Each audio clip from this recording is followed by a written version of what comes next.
నమస్తే ధర్మ సందేహాలు కార్యక్రమానికి స్వాగతం. ఇవాళ ధర్మ సందేహాలు కార్యక్రమంలో మీకు రుద్రాక్షపై ఎటువంటి సందేహాలున్నా నివృత్తి చేయడానికి మనతో పాటు స్టూడియోలో ఉన్నారు ప్రముఖ రుద్రాక్ష నిపుణులు జ్యోతిష్కులు అయినటువంటి శ్రీకృష్ణ చాముండేశ్వరి మహర్షి గారు మనతో ఉన్నారు. వారిని అడిగి మరిన్ని వివరాలు తెలుసుకుందాం. నమస్తే గురుగారు. నమస్కారం. ముందుగా ఒకసారి సాలగ్రామాన్ని ఏకముఖి రుద్రాక్షను ఒకసారి ప్రేక్షకుల కోసం చూపిస్తారు, ఎలాగ దాని గురించి ఒకసారి వివరిస్తారు? తప్పకుండా. అంటే ఇక్కడ మనకి రుద్రాక్షల్లో చూసుకున్నట్లయితే ప్రప్రథమైంది ఏకముఖి రుద్రాక్ష. అది గుండ్రటి ఏకముఖి రుద్రాక్ష దొరకటం లేదు కాబట్టి చంద్రాక్ష అయినటువంటి చంద్రముఖి రుద్రాక్షను మనం ఈరోజు వీక్షకులకు చూపిద్దాము. చక్కగా భక్తి ప్రపత్తులతో చూడండి. అలాగే రుద్రాక్షను దర్శనం చేసుకుంటేనే ఎన్నో పాపాలు హరించి వేయబడతాయని శివపురాణంలో మనకు తెలియజేయబడింది. కాబట్టి రుద్రాక్షను దర్శించిన మీదటే మీకు పాపాలు తొలగుతాయని చక్కటి అనుభూతితో మీరు చూసినట్లయితే తప్పకుండా ఫలితం వస్తుంది. అలాగే సాలగ్రామం కూడా దర్శనం పుణ్య. కాబట్టి రుద్రాక్షను కానివ్వండి, సాలగ్రామం కానీ దర్శనం చేతనే ధరించిన వారిని చూసినా కూడా అవి సాలగ్రామాన్ని కానీ లేకపోతే ఆ రుద్రాక్షలు ధరించిన వారిని, విభూతిని ధరించిన వారిని, కుంకుమ ధరించిన వారిని మీరు చూసిన తోడనే సకల పాపాలు తొలగిపోతాయనే ఇది ఎన్నో గంగా యమున సరస్వతుల పవిత్ర స్నానం చేసిన ఫలితాన్ని పొందే అవకాశం ఉందని పరమేశ్వరుడు తెలియజేశారు. అటువంటి అద్భుతమైన రుద్రాక్షని ఈరోజు మీరు చూడవచ్చు. అదేవిధంగా మనం సాలగ్రామం కూడా అద్భుతమైన సాలగ్రామం. ఈ సాలగ్రామంలోనే ఉంది చాలా అద్భుతమైనటువంటి శక్తి తరంగాలు. అవి దర్శనప్రాయంతోనే మీకు ఆ యొక్క వైబ్రేషన్స్ మీకు చేరే అవకాశం ఉంటుంది. అనేక మందికి స్వస్థత చేసిన వాళ్ళు, స్వస్థత చేకూరుతున్న వాళ్ళు చాలామంది ఉన్నారు. అందువల్ల ఈ సాలగ్రామ దర్శనం కూడా చక్కగా భక్తి ప్రపత్తులతో దర్శనం చేసుకోండి. ఇప్పుడు చూపించబోయే ఆ సాలగ్రామం కూడా చాలా విలువైనది. సుదర్శన సాలగ్రామం అంటారు. ఈ యొక్క సాలగ్రామాన్ని చక్కగా భక్తితో వీక్షించండి. చక్కటి ఇది ఒక రాతిశిల, హిమాలయ గండకీ నదిలో లభించే రాతిశిల. ఇది విష్ణు సంబంధమైన సాలగ్రామాలు మనకు లభిస్తాయి. ఇది విష్ణుమూర్తి యొక్క అంశగా భావిస్తాము. అనేక అద్భుతమైనటువంటి పూజా విధానాల్లో చూసుకున్నట్లయితే ఈ యొక్క సాలగ్రామాన్ని మనం పూజా మందిరంలో ఉంచినట్లయితే లక్ష్మీదేవి కొలువై ఉంటుంది. అంటే విష్ణుమూర్తి నిత్యము అనుక్షణము దీంట్లో కొలువై ఉంటాడని ప్రతీతి. మరి లక్ష్మీదేవి కూడా ఆయన చెంతే ఎప్పుడు ఉండాలని కోరుకుంటుంది కాబట్టి ఆటోమేటిక్గా మీకు లక్ష్మి చేకూరుతుంది. అలాగే దీంట్లో ఉన్నటువంటి అద్భుతమైనది ఏంటంటే ఇలా సాలగ్రామంలో చూసుకున్నట్లయితే మనకి ఇటువంటి అద్భుతమైనటువంటి ప్రక్రియ ఉంటుంది. సుదర్శన చక్రం ఉంటుంది. దీన్ని సుదర్శన సాలగ్రామం అంటారు. ఈ సుదర్శన సాలగ్రామాన్ని మీరు దర్శనప్రాయంతోనే ఆయురారోగ్య ఐశ్వర్యములు చేకూరుతాయి.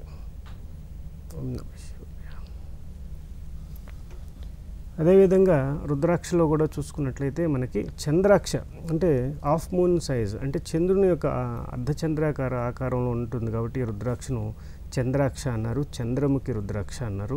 ఏకముఖి చంద్రాక్షను ఈరోజు మీరు చూడవచ్చు.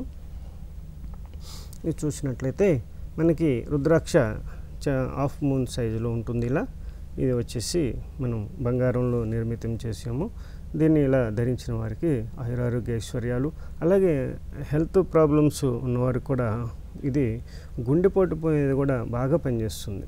అంటే హార్ట్ స్ట్రోక్స్ని, మైల్డ్ స్ట్రోక్స్ని రిసీవ్ చేసుకుని క్లియర్ చేసే అవకాశం ఈ రుద్రాక్ష ధారణ చేసిన వారు ఎంతోమంది అనుభూతి పొందిన విషయం నాకు వారి యొక్క విషయాల ద్వారా తెలియజేయడం జరిగిందనమాట.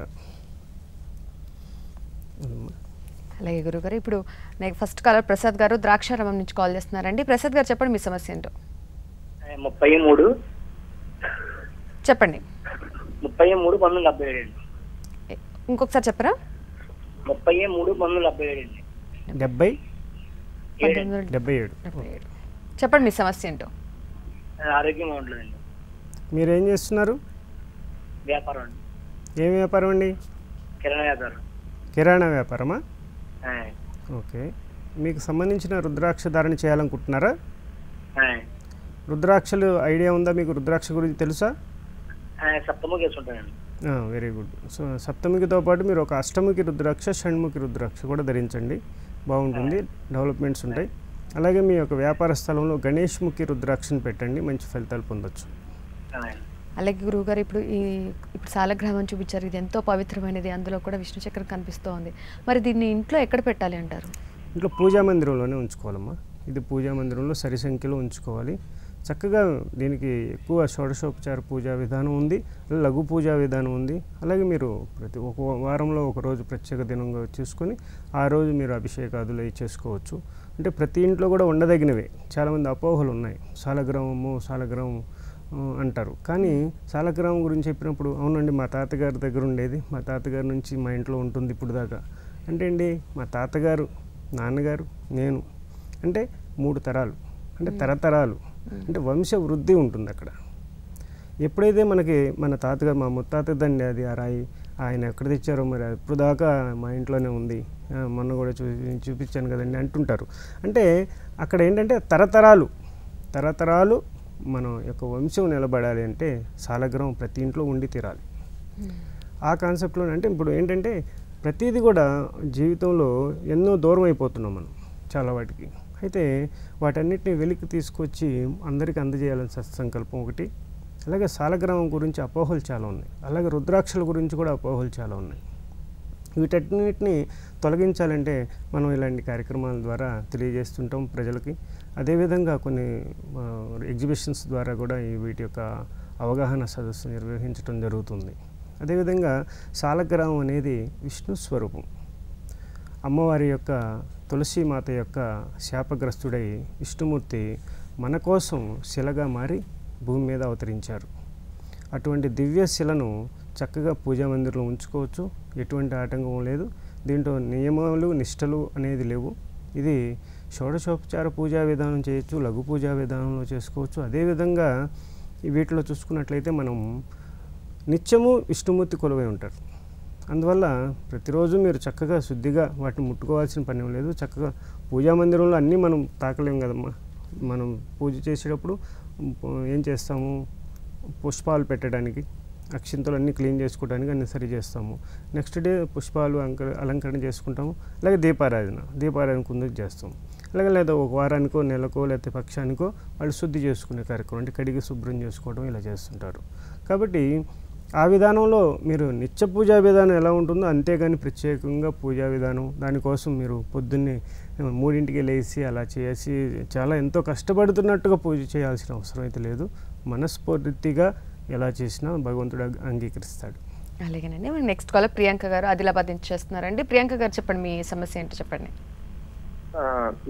కాల్ చేసానండి. నా డేట్ ఆఫ్ బర్త్ 29/9/1989. ఓకే అండి, చెప్పండి మీ సందేహం ఏంటో చెప్పండి. గురువు గారు ఉన్నారు, చెప్పండి. జాబ్ పరంగా కానీ హెల్త్ పరంగా కానీ ఎలా ఉంటుందో తెలుసుకుందామని. మీరు ఇప్పుడు ఏం జాబ్ చేస్తున్నారు? ప్రస్తుతానికి బీటెక్ అయిపోయింది. జాబ్లో ఉన్నారా ఇప్పుడు ప్రజెంట్?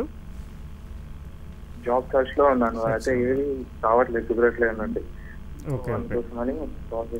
ఓకే, మీరు ఒక రుద్రాక్ష ధారణ చేయాలనుకుంటున్నారా?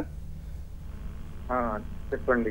రుద్రాక్ష ధారణ చేయాలనుకున్నప్పుడు మీకు మహర్దశను ముందుకు జరిపే శక్తి రుద్రాక్షకు ఉంటుంది.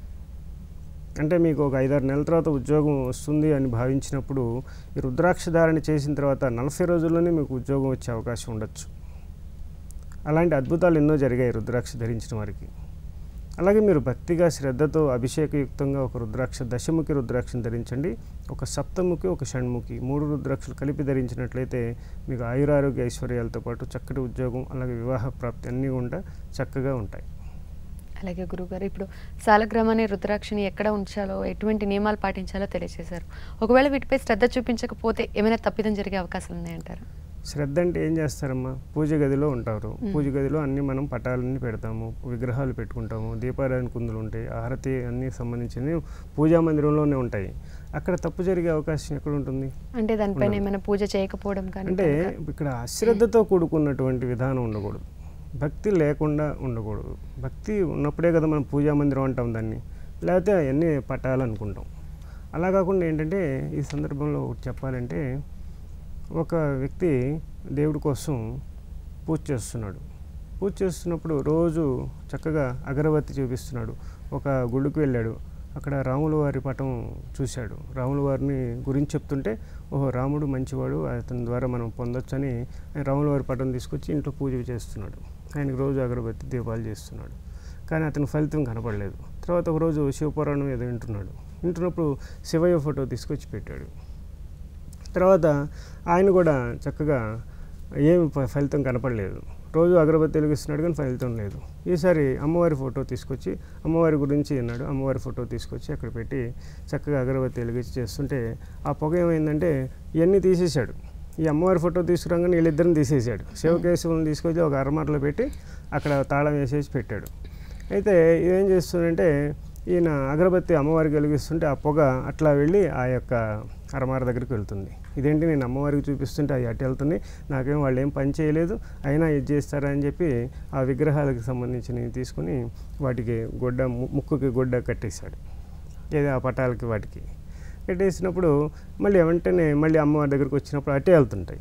సరే అనేటప్పటికి అంతలోకి వాళ్ళు ప్రత్యక్షం అవుతారు శివకేశవులు. ఏంటండి మీరు వచ్చారు అంటే నేను మీకు ఏం పూజ చేయలేదు, నేను అలాంటిది మీరు ఎందుకు వచ్చారు ఏంటి అని అడిగినప్పుడు, బాబు నువ్వు ఇన్నాళ్ళు పూజ చేశాను నాకు అనిపించలేదు, ఈరోజు ఇట్లా ఎందుకు జరిగిందని అడుగుతాడనమాట. అడిగినప్పుడు నువ్వు శ్రద్ధ పటం అనుకున్నావు కానీ మేము అనుకోలేదు, నువ్వు ఈరోజు ఈ యొక్క ధూపం మాకు వస్తుందని భావం చేసావు, మీకు వెళ్ళిపోతుందనే భావనలో నువ్వు ఎప్పుడైతే మాతో ఆ గుడ్డగట్టి అంటే మేము నిజము అని నమ్మావు, అందువల్ల మేము నీ కోసం ప్రత్యక్షమయ్యాము అని చెప్పి ఆయన కోరికలు తీర్చడం జరుగుతుంది. అలా ఏంటంటే నమ్మకం ఒకటి, శ్రద్ధ, భక్తి ఇవన్నీ తోడైనప్పుడే మనం భగవంతుని చూడగలుగుతాం. భగవంతుడు సహస్ర సూర్య సంయుక్త ప్రకాశిని అమ్మవారు మనం చూడగలమా? ఒక సూర్యుడినే మనం 8 దాటితే పైకెత్తి చూడలేమే. అలాంటి సహస్ర సూర్య సంయుక్త ప్రకాశినటువంటి అమ్మవారిని కానీ అయ్యవారిని కానీ చూడగలిగే స్తోమత కానీ శక్తి కానీ మనకుందా మానవ మాతృలకి? అందువల్ల నక్షత్రాలే మనం ఇంతవరకు ఎన్నోనే తెలియదు, పాలపంతులు ఎన్నోనే కూడా తెలియదు. అటువంటి అద్భుతాలు ఎన్నో ఉన్నాయి. ఇంకా మరి మనిషిగా మనం ఏం చేయాలంటే మనం మ్యాక్సిమం భగవంతుడు ఎక్కడున్నాడు సెర్చ్ చేయాలి. దాన్ని పూజా విధానం పెద్దలు ఉపదేశించారు కాబట్టి ఆ విధానాల్లో ముందుకు వెళ్ళాలి తప్పితే ఇది ఒక రాయి, ఇది ఒక రుద్రాక్ష, ఇది ఏముంది కాయ అనుకుంటే మనం ఏమీ సాధించలేము. అలాగే గురువుగారు, మనకి నెక్స్ట్ కాలర్ శ్రీనివాసరావు గారు గుంటూరు నుంచి కాల్ చేస్తున్నారండి. శ్రీనివాసరావు గారు చెప్పండి, మీ సందేహం ఏంటో. గురువుగారు ఉన్నారు, చెప్పండి శ్రీనివాసరావు గారు. హలో శ్రీనివాసరావు గారు చెప్పండి. అలాగేనండి, ఇక ఒకే మాలను జపానికి ధారణకు కూడా ఉపయోగించవచ్చు అంటారా? జపం చేశాక అదే మాలను తీసుకొచ్చి మళ్ళీ ధారణ చేసుకోవచ్చు అంటారా? లేదమ్మా, రుద్రాక్షమాల మనం ధరించేటప్పుడు ధరించడానికి తగిన విధంగా వాటిని చూసుకోవాలి. అదేవిధంగా జపానికి చేసే విధంగా జపం వాడాలి. ఇప్పుడు 108 రుద్రాక్షమాలను మనం జపానికి వాడతాం. పెద్దలు ఎంతోమంది పురుషులందరూ కూడా, మహాత్ములందరూ, ఋషులు కూడా ఒక క్రమ పద్ధతిని నిర్ణయించారు జపం చేసే విధానాన్ని. అది కూడా జ్యోతిషానికి అనుసంధానం చేస్తూ 108 అనే సంఖ్యతో కూడుకున్నటువంటి జపాన్ని నిర్ణయించారు. ఈ ఏదైనా సరే మనం జపం చేయాలనుకున్నప్పుడు ఈ 108 ఎన్నిసార్లు చేస్తే అంత ఫలితాలు వస్తాయి అన్నమాట. అంటే ఒక్కొక్క గ్రహానికి కొన్ని వందలు వేలు అలా ఎన్నైతే జపాలు ఉన్నాయో అదేవిధంగా అది 108 జపం చేస్తూ ఆ కౌంట్తోనే ప్రారంభమవుతుందన్నమాట. కాబట్టి ఈ విధంగా మనం జపానికి సంబంధించింది జపమాలనే ఉంచుకోవాలి. అలాగే రుద్రాక్షమాల తయారు చేసుకున్నప్పుడు అర్ధమాల కానివ్వండి, నక్షత్రమాల, అలాగే కంఠమాల, అలాగే 108 మాలను కూడా విడిగా వేసుకున్నప్పుడు 108 మాలను కూడా ధరించవచ్చు.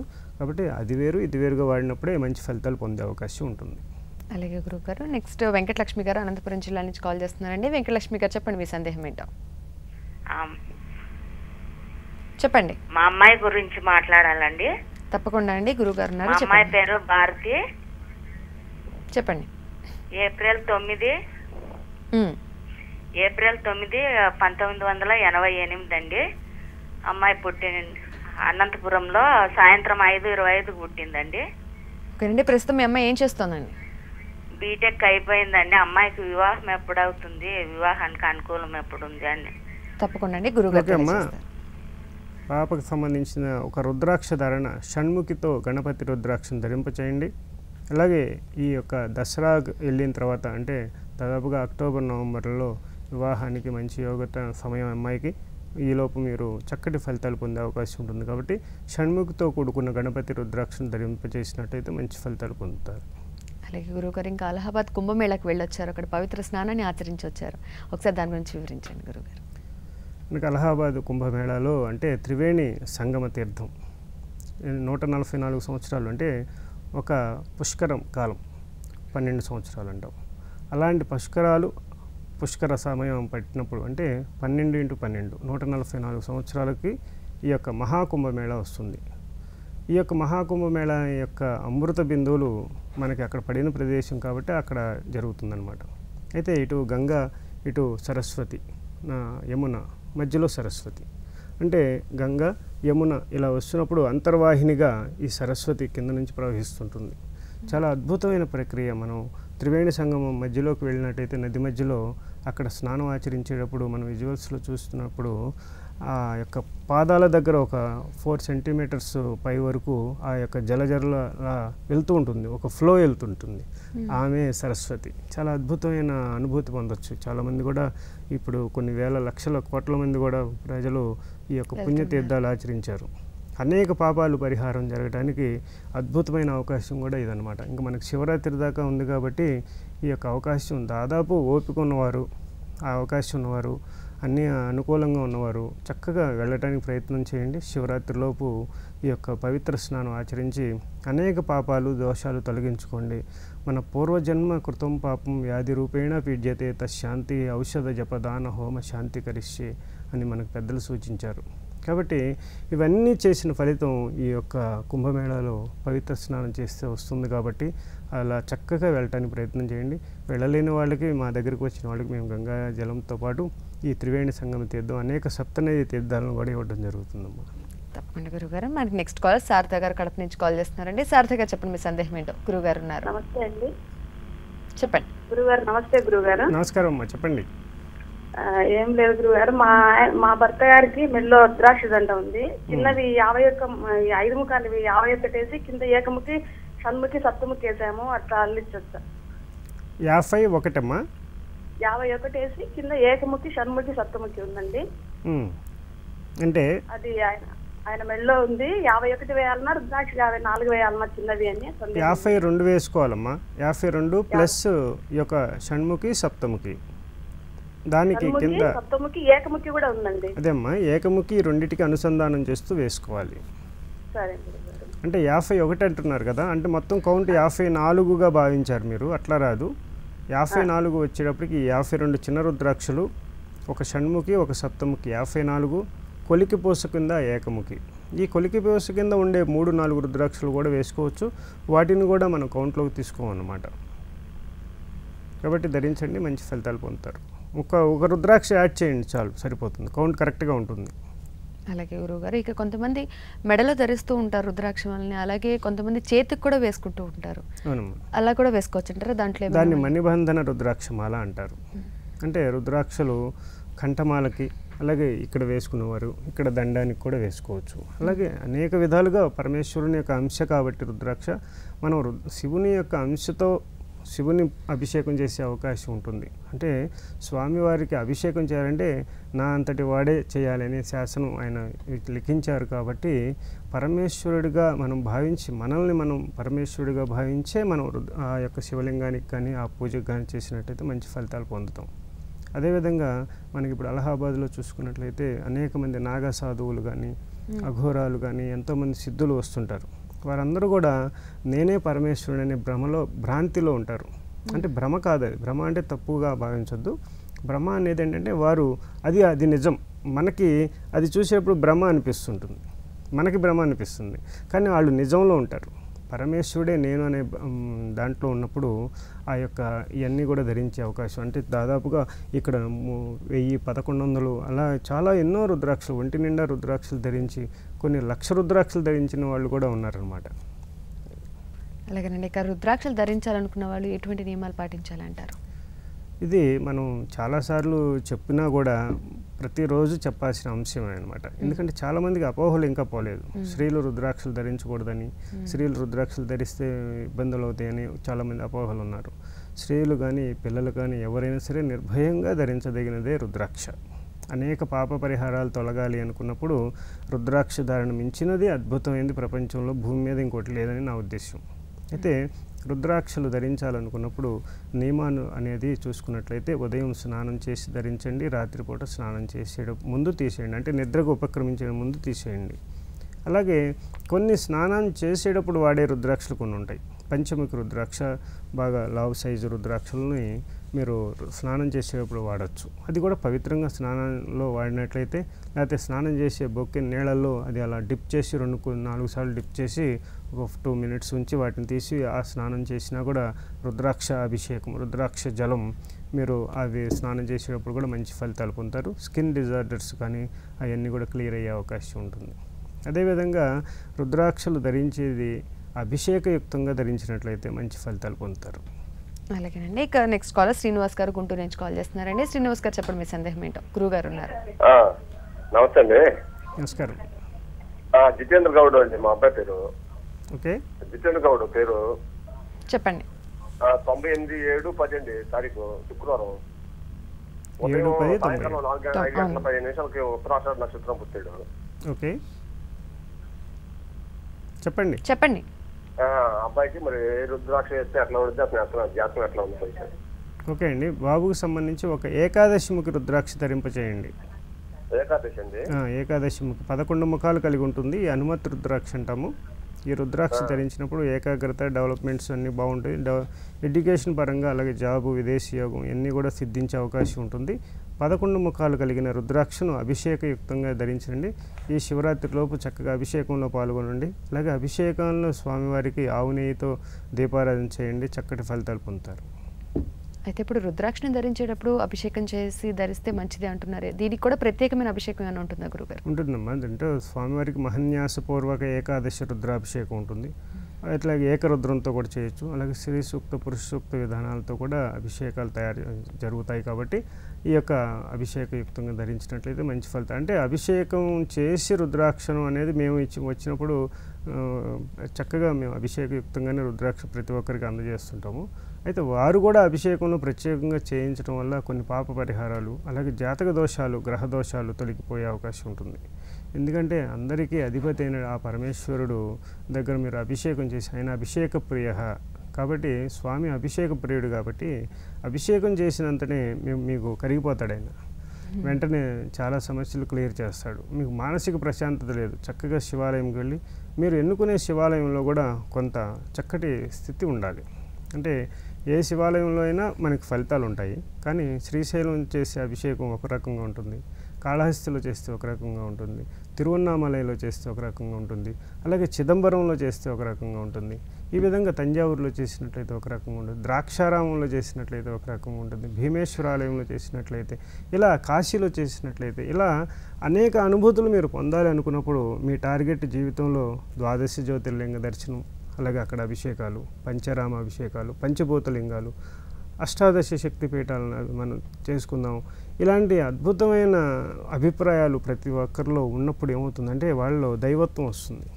ఆటోమేటిక్గా ఈ ఎదుటి వ్యక్తికి కీడు చేద్దామనే తలంపు నుంచి బయటకు వచ్చేస్తారు. ఎందుకంటే ఎప్పుడైతే శివుడు ఆవాహనం చేసుకుంటామో ఆటోమేటిక్గా వారందరికీ మంచి భావాలు వస్తాయి. అందుకే ఇలాంటి దుష్కర్మలు జరగకుండా చక్కటి భవిష్యత్తు అందరికీ ఉండే అవకాశం ఉంటుంది. అలాగే గురువుగారు, మన నెక్స్ట్ కాల్ హరీష్ నిజామాబాద్ నుంచి కాల్ చేస్తున్నారండి. హరీష్ గారు చెప్పండి మీ సందేహం ఏంటో. గురువుగారు ఉన్నారు, చెప్పండి హరీష్ గారు. సార్ మరి